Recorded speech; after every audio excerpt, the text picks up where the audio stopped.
Ռեոփնի եթերում Ռենյուզի գլխավոր թողարկումն է, ես Մերի Դանիելյանն եմ, բարի երեկո, միասին ամփոփելու ենք դեկտեմբերի 3-ի կարևոր իրադարձությունները, հիմա նախ համառոտ։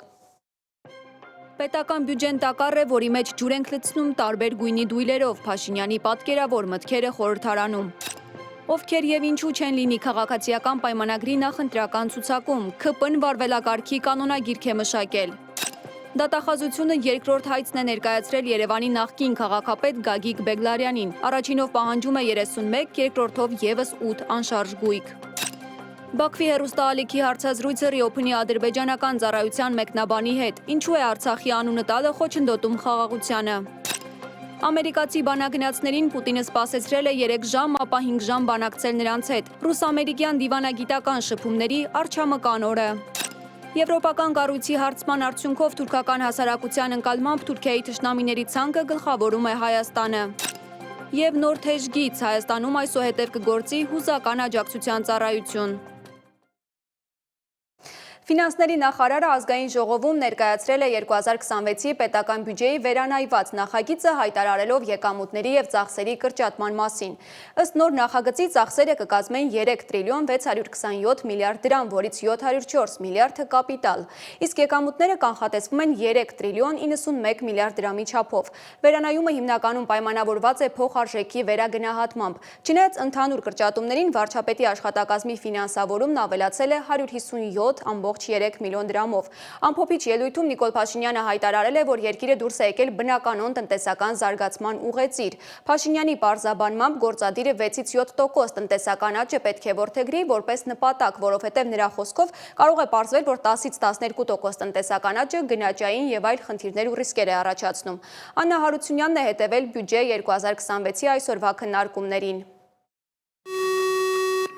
Խորհրդարանում 2026 թվականի պետական բյուջեի վերանայված նախագծի քննարկումն է։ Ֆինանսների նախարար Վահե Հովհաննիսյանը ներկայացնելով փաստաթուղթը հայտարարեց եկամուտների եւ ծախսերի ցուցանիշների աննախադեպ կրճատման մասին։ Պետական բյուջեի եկամուտները նախատեսվում են 3 տրիլիոն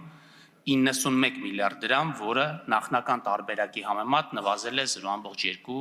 միլիարդ դրամով։ Պետական բյուջեի ծախսերը նախատեսվում է 3 տրիլիոն 627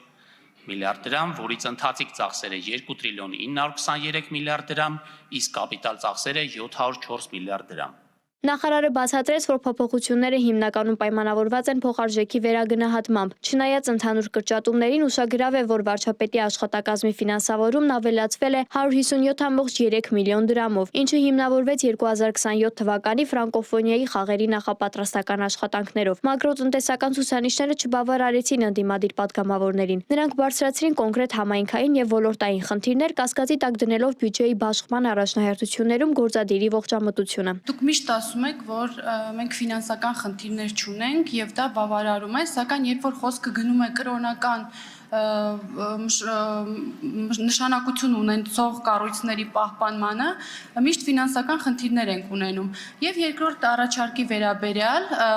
նշել եք որպես արդարացման պատճառ, թե վերին դվինի բնակիչները սպասարկվում են հարևան համայնքի բուժամբուլատորիայում։ Պետք է նշեմ, որ դա ընդհանրապես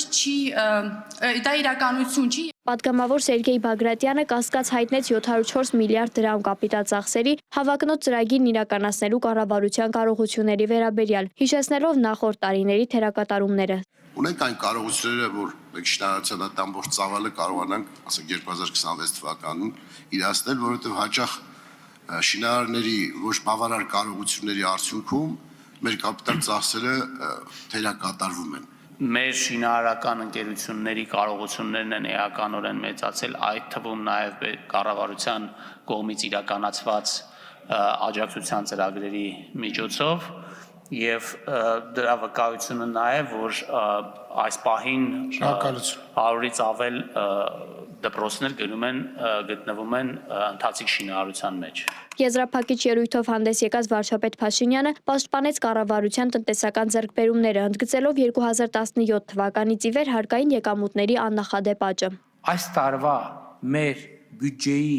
ավելացած մասը 2017-ի համեմատ ավելին է, քան 2017-ի ընդհանուր բյուջեն։ Այսինքն մեր ավելացած մասը 2017-ի տարեկան բյուջեից ավելին է։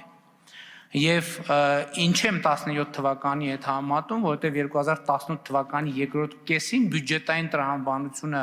փոխվել է, չնայած 18 թվականի համեմատությամբ նույնպես մեր բյուջեի եկամուտները աճել են։ Անդրադառնալով աղքատության խնդրին, վարչապետը հանդես եկավ ընդդիմության համոզմամբ վիճահարույց թեզով, պնդելով, որ աղքատության հիմնական պատճառը ոչ թե աշխատատեղերի բացակայությունն է, այլ համապատասխան հմտությունները։ Հայաստանում աղքատություն կա միայն հետևյալ պատճառով. աղքատ չլինելու հմտությունների բացակայության պատճառով։ Եվ մեր քաղաքականությունը հետևյալն է, որ եթե աշխատանքը արդյունք չի տալիս, այսինքն կարճ ասած, եթե աշխատանքը մարդու բարեկեցությունը չի ապահովում, ինչա պետք անել։ Պետք է վերադառնալ կրթությանը։ Անդրադառնալով կենսաթոշակների բարձրացմանը, վարչապետը պարզաբանեց, թե ինչու է կառավարությունը որդեգրել այն ռազմավարությունը, որով թոշակների բարձրացման մի մասն ուղղվում է ոչ թե ուղիղ վճարումների, այլ առողջապահական ապահովագրության համակարգի ներդրմանը։ Այդ գումարը ինչ անելու, ինչի վրա ծախսելու։ Մեր հետազոտությունը ցույց է տալիս, խոսքես դեպքում 65+ տարեկան թոշակառուների մասին։ Մեր հետազոտությունը ցույց է տալիս, որ մարդկանց առաջնային ծախսը առողջապահությունն է։ Հիմա հետևաբար ինչի մենք մարդկանց տանք այդ փողը, որ ինքը չիմանա, թե ինչպես այդ փողը արդյունավետ օգտագործի իր առողջապահության վրա։ Գնա դեղատուն այլ բան գնի, քան պետքա գնի, գնա ստանա այն բուժծառայությունը, քան պետքա ստանա։ 2026 թվականի պետական բյուջեի շուրջ խորհրդարանական քննարկումները, որոնք այս գումարման համար վերջինն էին, ամփոփեցին հաջորդ տարվա համար կառավարության տնտեսական տեսլականը։ Աննա Հարությունյան, Rio Open Media։ Քաղաքացիական պայմանագիր կուսակցությունը նորացված թիմով է մոտենում գալիք ընտրություններին։ Մի շարք հայտնի դեմքեր այս անգամ դուրս են մնացել նախընտրական ցուցակից, այդ թվում նախկին ու գործող փոխխոսնակներ, տարբեր պատճառներով կամ առանց հիմնավոր պատճառներ ներկայացնելու։ ՔՊ-ում ընդգծում են, որ նոր փուլը ոչ միայն կազմի, այլև քաղաքական վարքագծի փոփոխություն է ենթադրում։ Կուսակցությունը խոստանում է առավել էթիկական ու հարգալից հանրային միջավայր։ Իշխանական քաղաքացիական պայմանագիր կուսակցությունը 2026-ի խորհրդարանական ընտրություններին մասնակցելու է թարմացված կազմով եւ ընտրարշավի ընթացքում իրենց վստահեցմամբ վարքագծի նոր կանոններով։ Կուսակցության նախընտրական ցուցակում որպես падգամավորի թեկնածու առաջադրվելու վերջնաժամկետը նոյեմբերի 30-ն էր։ Կուսակցությունից հայտնել են, որ падգամավոր դառնալու 380 հայտ են ստացել։ Արդեն հայտնի է դարձել, որ ԿՊԱ-ական որոշ առանցքային գործիչներ չեն առաջադրել իրենց թեկնածությունը։ Նրանցից է ազգային ժողովի փոխխոսնակ Հակոբ Արշակյանը։ Այս մասին նա հայտարարել է խորհրդարանի միջանցքներում, ասում է ինքը երկրի համար ավելի օգտակար կլինի այլ գործունեություն ծավալելով։ Ես չեմ ընդգրկվել այս ցուցակում, տեսադաշտում ունենալով այն, որ ինձ ավելի էֆեկտիվ եմ համարում Հայաստանում բիզնեսի զարգացման, տեխնոլոգիաների զարգացման, ռազմարդյունաբերության զարգացման, ինչպես նաև Հայաստանի մրցակցային առումով բարձրացման տեսանկյունից։ Ցուցակում չի լինի նաև падգամավոր Հրաչյա Հակոբյանը, ինչու հարցին Հակոբյանը կարճ է պատասխանում, ուղղակի այդպես է ուզում։ Քաղաքականությունից դուրս չեմ գալիս, կլինեմ կուսակցական, կարծում եմ կմասնակցեմ կուսակցության նիստերին, ոչ այդքան ակտիվ, բայց այնուամենայնիվ կմասնակցեմ կուսակցության նիստերին, բայց շատ այսպես ակտիվ քաղաքականությամբ չեմ զբաղվել։ Իշխող կուսակցության ցուցակում ընդգրկվելու համար չի առաջադրվել նաև քաղաքացիական պայմանագրից գործարար Խաչատուր Սուքիասյանը։ Նրա մամուլի խոսնակը մեծ զրույցում պատճառը չմեկնաբանեց։ Երկու գումարման падգամավոր Քրիստինե Պողոսյանը եւս հայտարարել է, որ չի առաջադրվել նախընտրական կազմում բիզնեսով զբաղվելու նպատակով։ Շարունակել եմ կուսակցությունում մնալ, դա ոչ իմ չի փոխվում, երբ որ իմ ընկերներն իմ կարիքը կզգան, ես նորից կլինեմ։ Իրանց կողքին ընտրություններին իրանց օգնելու եմ։ Իշխանական падգամավոր նախկին փոխխոսնակ Լենա Նազարյանը եւս չի առաջադրվել։ Որոշման մասին Ազատության հետ զրույցում հայտնել էր նրա ամուսին ԿՊԱ-ական падգամավոր Նարեկ Բաբայանը, առանց պատճառները պարզաբանելու։ Մինչև այդ Նիկոլ Փաշինյանը խոսելով կառավարող ուժի մասին շեշտել է, որ ԿՊ-ն հատուկ պատասխանատվություն է զգում երկրում քաղաքական միջավայրի, մթնոլորտի, կուլտուրայի զարգացման գործում։ Քաղաքացիական պայմանագրի վարչության որոշմամբ ընդունվել է կուսակցության էթիկայի կանոնագիրքը, որում ստանդարտներ ենք սահմանել ինքներս մեզ համար, դրանով իսկ հայտարարելով ինքներս մեզ հայոյախոսության, անձնական թիրախավորման, վիրավորանքի դաշտից դուրս դնելու, ինչպես նաև բարեվարքության լավագույն ստանդարտներին մեր նվիրվածության մասին։ Փաշինյանի խոսքով մեր հանրային քաղաքական կյանքը պետք է ավելի փաստահենք ու փաստարկահենք դառնա, հիմնված փոխադարձ հարգանքի, բարեկրթության, թափանցիկության ու հաշվետվողականության վրա։ Մերի Դանիելյան, Reopen Media։ Գլխավոր դատախազությունը Երևանի նախկին քաղաքապետ, տրանսպորտի եւ կապի նախկին նախարար Գագիկ Բեգլարյանից առաջին հայցով պահանջել է 31 անշարժ գույք։ Այս մասին հենց դատախազությունից են հայտնում։ Երկրորդ հայցով նոր պահանջ է առաջ քաշվել, պետությանը փոխանցել եւս 8 անշարժ գույք ու 636 միլիոն դրամ։ Թուրքիայում բարեկամ եւ թշնամի երկրների ընկալումը տատանվում է կախված կառավարության քաղաքականությունից եւ պետական շահերից։ Եվրոպա ստատիստիկի անցկացված ուսումնասիրությունը ցույց է տվել, թե թուրքական հասարակությունը որ երկրներին է համարում բարեկամներ։ Յենի Անկարան գրում է, որ թուրքերն ամենաբարյացակամը եղել են Ադրբեջանի նկատմամբ։ Հարցվածների 94.2%-ը այն համարել է բարեկամ երկիր։ Հայաստանը զբաղեցնում է ցանկի հակառակ ծայրը ընդամենը 3.3%-ով։ Բարեկամ համարվող 5 երկրների շարքում է նաեւ հարավային Կորեան, Ճապոնիան, Իտալիան եւ Ռուսաստանը։ Ոչ բարեկամ երկրների ցանկում Հայաստանին հաջորդում են Իսրայելը, Ֆրանսիան, Մեծ Բրիտանիան եւ Միացյալ Նահանգները։ Reopen Media-ի ադրբեջանալեզու ծառայության մեկնաբան վերլուծաբան Դիանա Կարապետյանի հետ հարցազրույց է անցկացրել ադրբեջանական Real TV լրատվական ծառայությունը։ Իմ գործընկերը պարզաբանել է մեր խմբագրության ադրբեջանական ծառայության դերն ու նպատակները։ Այն է առաջին ձեռքից տարածաշրջանի ապագային վերաբերող ու հարևան երկրների հարաբերությունների կարգավորման հայ հանրության տրամադրությունները փոխանցելը առանց գունազարդման ու քարոզչության, կամուրջներ կառուցելն ու խնդիրները երկխոսության ճանապարհով հանգուցալուծելը։ Reopen Media-ի ադրբեջանալեզու ծառայության մեկնաբան վերլուծաբան Դիանա Կարապետյանը հարցազրույց է տվել ադրբեջանական Real TV լրատվական ծառայությանը։ Զրույցի ընթացքում Կարապետյանը ներկայացրել է ծառայության բացման նպատակն ու առաքելությունը, անդրադարձել այն խնդիրներին, որոնց բախվում են տեղական եւ ադրբեջանական մեդիայի շրջանակներում, ինչպես նաեւ մանրամասնել է եթերի քաղաքականությունն ու բովանդակությունը։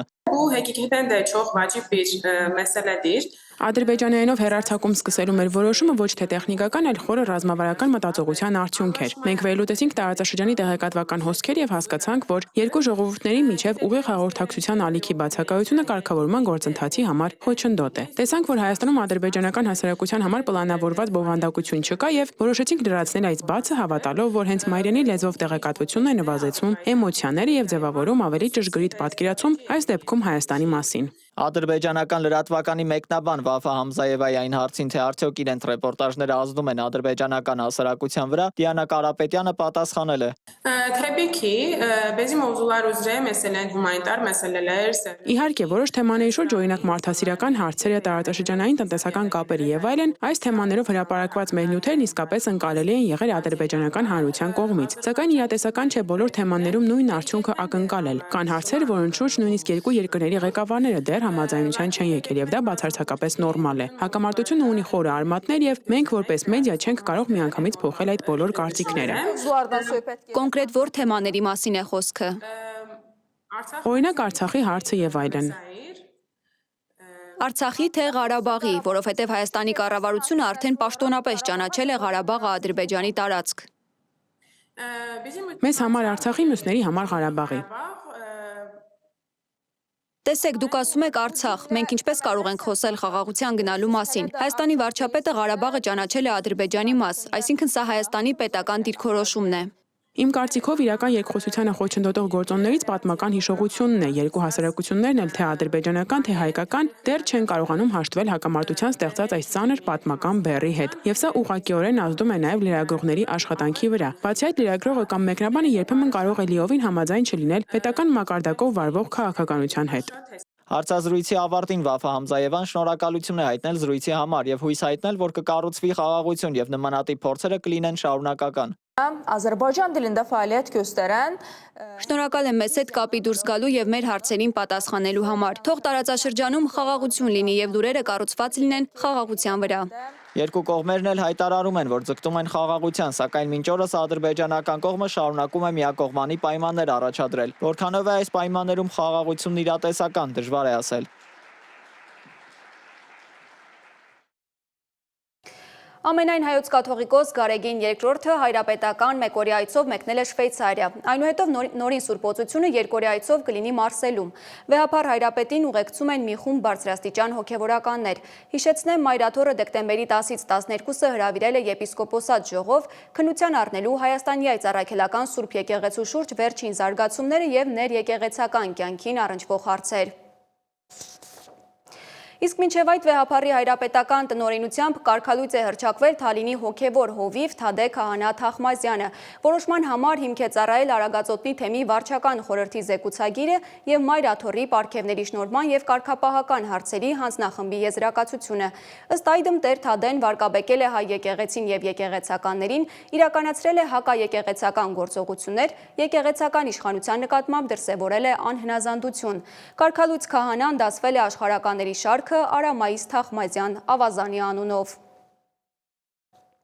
Ռուս-ամերիկյան բանակցությունների արչամկան օրը այս պատկերավոր վերնագիրն են ընտրել շատ լրատվամիջոցներ, նկատի ունենալով անընդմեջ գործը նույն կետից սկսելու կրկնվող պատկերը դասական դարձած համանուն ֆիլմից։ Ռուսական կողմը հայտնում է Կրեմլում շուրջ 5 ժամ տևած բանակցությունները կառուցողական էին, սակայն Ռուսաստանն ու Միացյալ Նահանգները համաձայնության չեն եկել տարածքային հարցում։ Դե իսկ Թրամփը էլի հիշեցրել է, որ 8 պատերազմ է դադարեցրել, հիմա էլ 9-րդը կանգնեցնելու շեմին է։ Միացյալ Նահանգների խաղաղության առաջարկների 28 կետից բաղկացած նախագծի մասին մենք իմացանք նոյեմբերին։ Նախագծի մի շարք կետեր անհանգստացրին ուկրաինացի եւ եվրոպացի պաշտոնյաներին, որոնք ասում էին, թե դրանք տեղի են տալիս Մոսկվայի հիմնական պահանջներին։ Կետերը խմբագրվեցին եւ ձևավորվեց նոր 19 կետանոց նախագիծ։ Իդեպ ամերիկացի բանագնացներին Պուտինը սովորության համաձայն սպասեցրել է այս անգամ ամբողջ 3 ժամ։ Այդ ընթացքում Կրեմլի ղեկավարը ելույթ էր ունենում Ռուսաստանը կանչում է ֆորումում, որտեղ պարզաբանել է, թե ինչ կպատահի Եվրոպայի հետ, եթե նա պատերազմ սկսի Ռուսաստանի դեմ։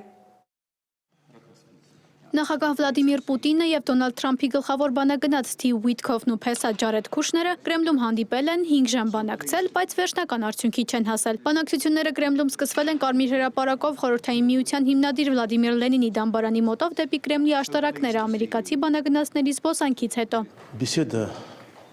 была весьма полезной. Զրույցը շատ օգտակար էր, կառուցողական եւ շատ բովանդակալից։ Այն տևեց ոչ թե 5 րոպե, այլ 5 ժամ։ Մենք չենք քննարկել կոնկրետ բանաձևեր կամ կոնկրետ ամերիկյան առաջարկներ։ Մենք քննարկել ենք ամերիկյան այդ փաստաթղթերի էությունը։ Որոշ բաների հետ մենք կարող ենք համաձայնել, եւ նախագահը հաստատեց դա իր զրուցակիցներին։ Ուշակովը հայտնել է, որ բանակցություններից հետո Ուիթքոֆը գնացել է Մոսկվայում ԱՄՆ դեսպանատուն Սպիտակ տանը զեկուցելու համար։ Նա հավելել է, որ քննարկել են Դոնբասին առնչվող տարածքային խնդիրը։ Ուկրաինան վերահսկում է Դոնեցկի շրջանում 5000 քառակուսի կիլոմետր մակերեսով տարածք, որը ռուսական կողմն ուզում է անպայման գրավել։ Ես 8 պատերազմ եմ կանգնեցրել, սա կլիներ 9-րդը, եւ մեր մարդիկ հիմա Ռուսաստանում են, տեսնելու, թե արդյոք կարող ենք սա կարգավորել։ Հեշտ իրավիճակ չէ, ասեմ ձեզ, իսկական խառնաշփոթ է։ Բանակցությունների գործընթացում առաջընթաց կա օրեր առաջ հայտարարել էր ԱՄՆ պետքարտուղար Մարկո Ռուբիոն։ Խոսքը միայն մարտերը դադարեցնելու պայմանների մասին չէ, այլև Ուկրաինայի երկարաժամկետ բարգավաճման պայմանների մասին։ Դրա հիմքը կարծում եմ մենք Ժնևում դրեցինք։ Մենք շարունակում ենք աշխատանքը, դեռ գործ կա անելու։ Սա նուրբ հարց է։ Արձագանքներ եղան նաև ՆԱՏՕ-ից գլխավոր քարտուղար Մարկ Ռյուտեն նշեց, որ մշտական կապի մեջ է Ռուբիոյի թիմի հետ։ Պուտինը կրկին պատերազմով է սպառնում Եվրոպային։ Մենք տեսանք նրան զինվորական համազգեստով, մարտական զինվորի պես հագնված, ռազմաճակատից բավականին հեռու նախանցյալ օրը, այնպես որ ես չեմ պատրաստվում արձագանքել ամեն ինչին։ Քուշներին ու Ուիթքոֆին հանդիպելուց առաջ Վլադիմիր Պուտինը լրագրողների հարցերին է պատասխանել, ասել, որ Եվրոպայի դեմ պատերազմի մտադրություն չունեն։ Մենք չենք պատրաստվում պատերազմել Եվրոպայի հետ։ Ես այդ մասին արդեն 100 անգամ ասել եմ։ Բայց եթե Եվրոպան հանկարծ ցանկանա մեզ հետ պատերազմել եւ սկսի, մենք պատրաստ ենք հենց հիմա։ Այստեղ ոչ մի կասկած լինել չի կարող։ Պուտինը հավելել է, որ Ուկրաինայում իրենք կռվում են վիրաբույժի խնամքով, մինչդեռ Եվրոպայի դեպքում պատերազմը կավարտվի շատ արագ եւ բանակցելու կողմ այնտեղ չի մնա։ Եվրոպան էլ է անհանգստացած, Էստոնիան պատրաստ է զորքեր տեղակայել Ուկրաինայում։ Գերմանիայի արտգործնախարարը հայտարարել է, որ Բեռլինը կողմ է սառեցված ռուսական ակտիվների օգտագործմանը հօգուտ Ուկրաինայի։ Բելգիան պահանջում է, որ ռուսական սառեցված ակտիվների օգտագործման ռիսկերը հավասարապես կիսվեն բոլոր դաշնակիցների միջև։ Եվրոպական խորհուրդն էլ այսօր հայտարարել է, որ համաձայնության է եկել Եվրոպական խորհրդարանի հետ, մինչև 2027 ռուսական գազի ներմուծումը փուլ առ փուլ դադարեցնելու վերաբերյալ։ Անի Հովանեսյան, Reopen Media։ Երրորդյա պետական այցով Չինաստան ժամանած Ֆրանսիայի նախագահ Էմանուել Մակրոնը մտադիր է ստանալ Պեկինի աջակցությունը Ռուսաստանի վրա ճնշում գործադրելու հարցում։ Ելիսեյան պալատից հայտնել են, որ Մակրոնը կաջակցի տնտեսական եւ առևտրային հարցերի օրակարգին, որը կապահովի կայուն, վստահ աճ եւ օգուտ կբերի բոլորին։ Ֆրանսիան ձգտում է ավելի շատ ներդրումներ ներգրավել չինական ընկերություններից եւ հեշտացնել չինական շուկա մուտքը ֆրանսիական ապրանքների համար։ Կստորագրվեն մի շարք համաձայնագրեր։ Կարիբյան ավազանում ամերիկյան ռազմական ակտիվության աճի, Պուերտո Ռիկոյում ռազմանավերի տեղակայման եւ Պանամայում համատեղ զորավարժությունների ֆոնին նախագահ Թրամփը խստացնում է ճնշումը Վենեսուելայի նախագահ Նիկոլաս Մադուրոյի նկատմամբ։ Չնայած Վենեսուելայի օդային տարածքը ամբողջությամբ փակելու Թրամփի հայտարարությանը եւ մի շարք ավիաընկերությունների թռիչքների դադարեցմանը, Կարակասի օդանավակայանը շարունակում է գործել, իսկ Կոլումբիայի նախագահ Գուստավո Պետրոն վիճարկել է Միացյալ Նահանգների նման արգելքներ սահմանելու իրավասությունը։ Մանրամասնում է Դավիթ Գենջոյանը։ Կարիբյան ավազանում շարունակում է լարվածությունը սրվել Միացյալ Նահանգների եւ Պանամայի համատեղ զորավարժությունների մեկնարկով, որոնք չնայած պաշտոնական հերքումներին դիտարկվում են որպես Վենեսուելայի դեմ ուղղված ճնշում։ Պանամաքս Ալֆա 2025-ի շրջանակում անցկացված վարժանքները պաշտոնապես հայտարարված են որպես Պանամայի ջրանցքի պաշտպանության եւ թմրամիջոցների դեմ պայքարի գործողություններ։ Միաժամանակ Միացյալ Նահանգները կտրուկ մեծացրել է իր ռազմական ներկայությունը Պուերտո Ռիկոյում, ափերի մոտ տեղակայելով ռազմանավեր եւ ակտիվացնելով ավիացիան, ինչը կղզին վերածել է ռազմական գործողությունների առաջնային հենակետի։ Այս դասընթացի նպատակը ստորաբաժանումներին օպերատիվ եւ մարտավարական առումներով պատրաստելն է, ինչպես նաեւ ուժերի միջև փոխգործակցության ամրապնդումը, որպեսզի երկիրն ավելի մեծ կարողություններ ունենա կազմակերպված հանցավորության եւ սովորական իրավախախտումների դեմ պայքարում։ Այս ռազմական ակտիվության ֆոնին Դոնալդ Թրամփը հեռախոսազրույց է ունեցել Բրազիլիայի նախագահ Լուիս Ինասիո Լուլա դա Սիլվայի հետ, քննարկելով առևտրային հարցերն ու կազմակերպված հանցավորության դեմ պայքարը։ Զրույցի ընթացքում շոշափվել է նաեւ պատժամիջոցների եւ տարածաշրջանային անվտանգության թեմաները, ինչը հատկանշական է Վենեսուելայի ափերի մոտ Միացյալ Նահանգների կողմից իրականացվող հարվածների համատեքստում։ Միևնույն ժամանակ Վատիկանից հնչել է զսպվածության կոչ ազգությամբ ամերիկացի առաջին Հռոմի պապ Լևոն 14-րդը ամերիկյան վարչակազմին հորդորել է զերծ մնալ Վենեսուելայի նախագահ Նիկոլաս Մադուրոյին ռազմական ուժով հեռացնելու փորձերից։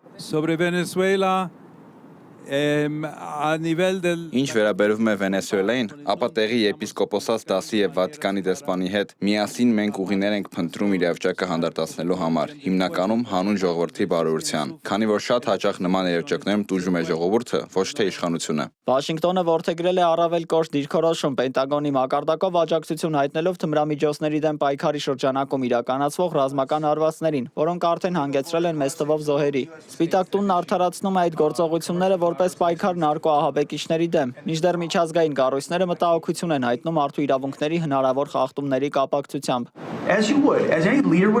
Մենք մի փոքր դադար ենք վերցրել, քանի որ հիմա դժվար է հարվածելու համար նավեր գտնել։ Զսպումը պետք է իրական նշանակություն ունենա, ոչ թե լինի ձերբակալություն, հանձնում եւ նույնի կրկնություն, նախկին վարչակազմերի անընդհատ կրկնվող մոտեցումը։ Սա նպատակ ուներ վերջ դնելու այդ մոտեցմանը, եւ ես խոսքս կեզրափակեմ ասելով, քանի որ նախագահ Թրամփը միշտ մեր թիկունքին է, մենք միշտ սատարել ենք մեր հրամանատարներին, որոնք որոշումներ են կայացնում բարդ իրավիճակներում։ Լարվածությունը տեղափոխվել է նաեւ օդային տիրույթ, որտեղ չնայած Միացյալ Նահանգների նախագահի սպառնալիքներին, Վենեսուելայի գլխավոր օդանավակայանը մասնակիորեն շարունակում է աշխատանքը։ Մի շարք միջազգային ավիաընկերություններ դադարեցրել են շվերտները, ինչին ի պատասխան Կարակասը չեղարկել է նրանց վայրեջքի թույլատվությունները, մերժելով Միացյալ Նահանգների իրավասությունը իր օդային տարածքի նկատմամբ։ Դավիթ Գենջոյան, Ռիոփն մեդիա։ Մի քանի չվերթի օդանավեր Լառնակայից, Դուբայից, Աբու Դաբիից եւ Եկատերինբուրգից չեն կարողացել վայրեջք կատարել Երևանում։ Պատճառն անբարենպաստ եղանակային պայմաններն են, խիտ մառախուղը հայտնում են Զվարթնոց օդանավակայանից։ Օդանավերը հարկադիր վայրեջք են կատարել Թբիլիսիի օդանավակայանում։ Հաշվի առնելով եղանակային պայմանները ներքին գործերի նախարարի հանձնարարականով ոստիկանությունն ու փրկարար ծառայությունը հանրապետության ճանապարհներին անցել են ուժեղացված ծառայության։ Գերատեսչությունից հիշեցնում են նոյեմբերի 15-ից մարտի 31-ը տրանսպորտային միջոցները բացառապես ձմեռային անվադողերով վարելը պարտադիր պահանջ է։ Բարեկային ծառայության աշխատակիցները շուրջօրյա ռեժիմով հայտնաբերում եւ վարչական պատասխանատվության են ենթարկում խախտում կատարած վարորդներին։ Եվ վերջում Երևանի քաղաքապետարանից հայտնում են Հայաստանի ողջ տարածքում գործում է հուզական աջակցության թեժգիծ, այն հասանելի է 080 000 900 անվճար հեռախոսահամարով, երկուշաբթիից ուրբաթ ժամը 9-ից 18-ը։ Քաղաքապետարանից վստահեցնում են թեժգծի մասնագետները կլսեն առանց քննադատության, կտրամադրեն հոգեբանական աջակցություն եւ անհրաժեշտության դեպքում կուղղորդեն այլ ծառայությունների աջակցությունը համալիր դարձնելու համար։ Այսքանը բոլորիս բարի ու խաղաղ գիշեր, հաջողություն։